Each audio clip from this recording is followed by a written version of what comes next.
এবার যেটা দেখাবো সেটা হচ্ছে এই সোয়াট টিম 426 পাঞ্জাব সোয়াট, তারা কিভাবে তাদের কাছে কি কি থাকে, তারা মানে কীরকমভাবে সামরিক সজ্জায় সজ্জিত। পাকিস্তান পাঞ্জাব পুলিশের সোয়াট টিম, বুলেট প্রুফ গাড়ি থাকে এবং তার সঙ্গে হালকা বুলেট প্রুফ জ্যাকেট, হেলমেট থাকে, anti trauma body suit, laser gun, Glock 17 pistol থাকে। এটা হচ্ছে গিয়ে পাঞ্জাব সোয়াট টিমের কাছে থাকে।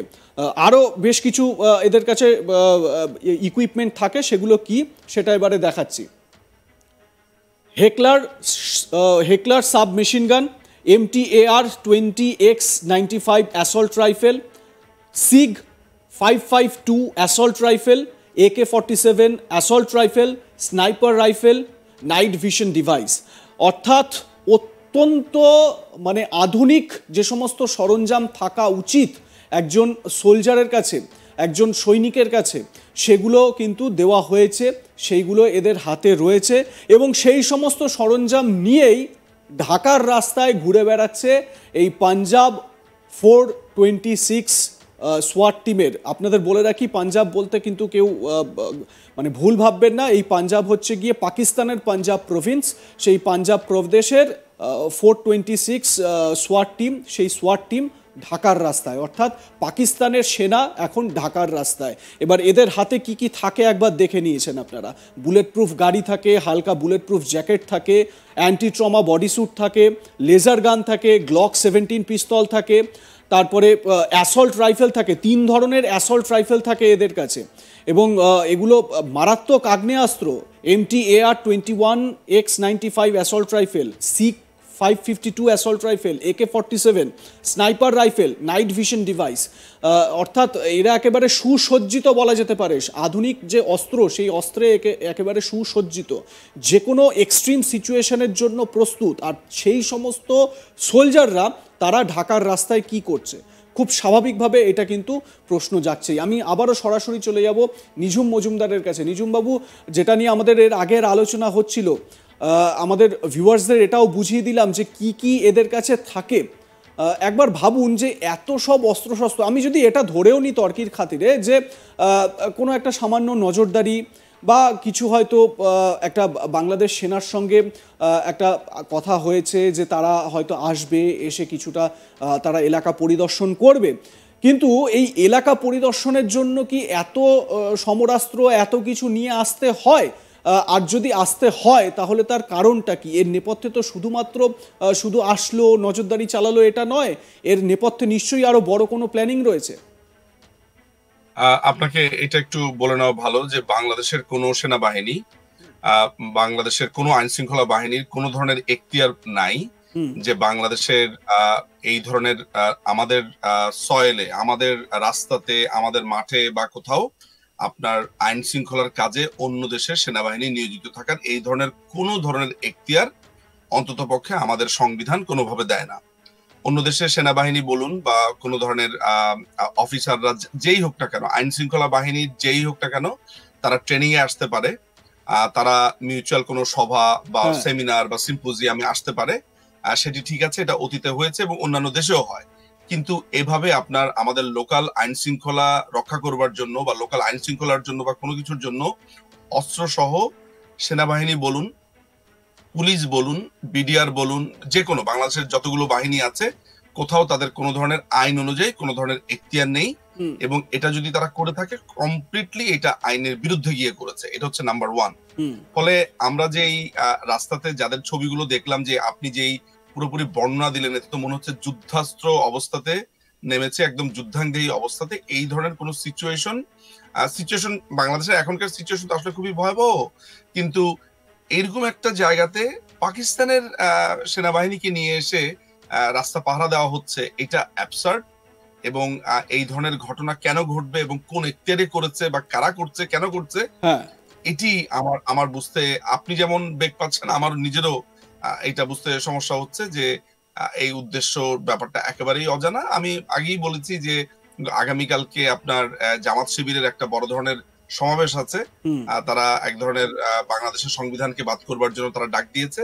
সবকিছু মিলে আমার কাছে পুরো পরিস্থিতিটাকে একেবারে বলা যেতে পারে যেটা পাকিস্তানের একটা প্রভিন্স হয়ে গেছে, যেটা আমি বারবার বলে আসছি যে এটাকে বাংলাদেশ বলতে এখন আমার রীতিমতো কষ্ট হচ্ছে। আমি পূর্ব পাকিস্তানই বলি আসলে, এবং এই দখলদার বাহিনী এই পূর্ব পাকিস্তান করণ প্রক্রিয়াতে এই কাজটা করছে, এতটুকু পর্যন্ত বলা যেতেই পারে।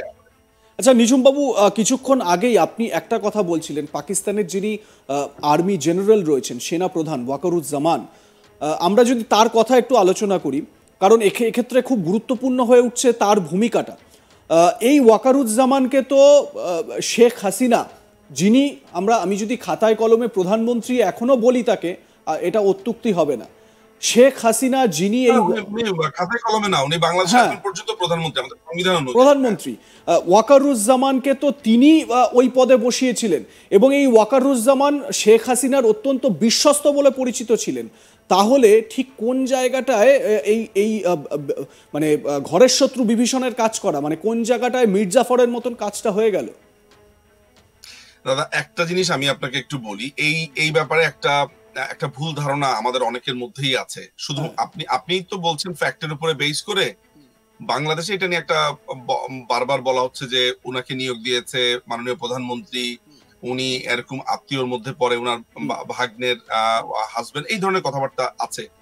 কিন্তু আমরা একটা জিনিস বারবার ভুলে যাই যে বাংলাদেশে যখন কোন একজন সেনা প্রধান হয়, তাকে রিকমেন্ডেশন টিম আছে, সেখানে জেনারেলসরা আছে, সেখানে ডিজিএফআই আছে, সেখানে এনএসআই আছে, তার ব্যাপারে রিপোর্ট দেওয়া হয়, রিকমেন্ডেশন দেওয়া হয়। তখন যেই কয়েকজনকে পছন্দ করা লিস্ট আছে তার মধ্য থেকে একজনকে তিনি নিয়োগ দেন, এটা সত্যি কথা।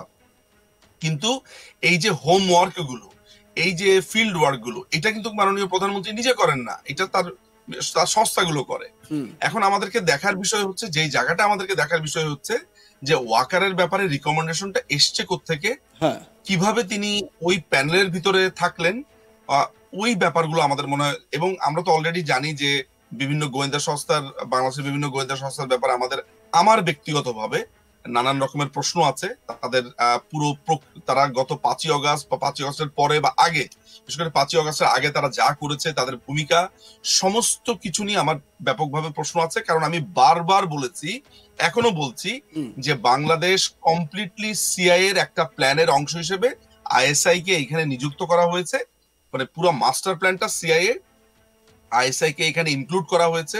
জর্জ সরোস, যার নাম আমরা শুনি, তাদের ফান্ডিং, ডক্টর ইউনুসের ফান্ডিং। এবং আমি আবারও বলেছি যে জর্জ সরোসের নাম আপনারা যদি শুনে থাকেন, আপনারা জানেন যে তিনি, জর্জ সরোস তো মানে এই মুহূর্তে ভারতেও খুব চর্চিত নাম, খুবই চর্চিত নাম, এবং মোদী সরকারকে আপনার টপল করবার জন্য তার চেষ্টার কোনো কমতি নেই। হাঙ্গেরিয়ান আমেরিকান এই ধন কুবের।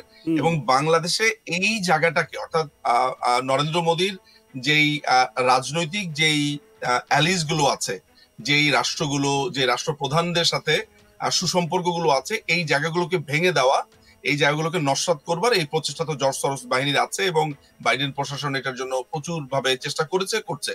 আচ্ছা, এখন প্রশ্নটা যে এই জায়গাটাতে আছে সেটা হচ্ছে যে মাননীয় প্রধানমন্ত্রীর ব্লেমটা তিনি নিচ্ছেন, বা তার উপরে ব্লেমটা আসছে যে তিনি নিয়োগ দিয়েছেন। কিন্তু মাথায় রাখতে হবে যে যদি তার নামে কোনো ভুল রিপোর্ট দেওয়া হয় যে তিনি অত্যন্ত সৎ, তিনি অত্যন্ত, তার এই দক্ষতা আছে, ওই দক্ষতা আছে, এইটা আছে, সেইটা আছে, এগুলো করার পরে মাননীয় প্রধানমন্ত্রী আসলে অপশন খুবই কম থাকে, তিনি তখন হয়তো বা রিকমেন্ডেশনটা দেন। আমাদেরকে দেখার বিষয় হচ্ছে যে ওয়াকারুজ্জামানের, কারণ আমি ব্যক্তিগতভাবে যাদের সাক্ষাৎকার নিয়েছি, যাদের সাথে কথাবার্তা বলেছি, বিভিন্ন রাজনৈতিক নেতা নেতৃবৃন্দ, তারপরে প্রভাবশালী যারা সামরিক অফিসার আছেন, বিভিন্ন মানুষের সাথে আমার কথা বলার সুযোগ হয়েছে, সৌভাগ্য হয়েছে। ওয়াকারুজ্জামানের ব্যাপারে তাদের ভীষণভাবে আপত্তি অনেকের ছিল, ভীষণভাবে আপত্তি ছিল। তো আমি তাদেরকে ব্যক্তিগতভাবে জিজ্ঞেস করেছি, তিনি বলেছেন যে আসলে একটা তো প্রোটোকল আছে, তারা ঠিক কতদূর পর্যন্ত দলে বলতে পারেন, দলে করতে পারেন, ফলে ওই ব্যাপারগুলো আসলে তাদের আসলে অসহায়ত্ব আছে। কিন্তু এখানে মাননীয় প্রধানমন্ত্রীর ব্যাপারটা এনে আমরা মনে হয় এই ব্যাপারটা সরলীকরণ করতে পারি না যে তিনি নিয়োগ দিয়েছেন। তিনি নিয়োগ দেনই হচ্ছে রিকমেন্ডেশনের ভিত্তিতে। আমাদের দেখা দরকার যারা রিকমেন্ডেশন দিয়েছেন তারা কি কোনো ধরনের কম্প্রোমাইজড হয়ে গেছেন কিনা, তারা কোনো ধরনের আপনার দুর্নীতিতে জড়িত হয়েছেন কিনা, এই ব্যাপারগুলো আসলে আমাদের মনে হয় খুঁজে বের করা দরকার। যদিও এটা অর্থহীন এই মুহূর্তে দখলদার বাহিনীর কাছে। আমি নিশ্চিত যে মুক্তিযুদ্ধের পক্ষের যারা আছেন তারা যখন রাষ্ট্র ক্ষমতাতে আবার যাবেন, আমরা সব সত্যগুলো জানতে পারবো যে অ্যাকচুয়ালি হোয়াট ওয়েন্ট রং।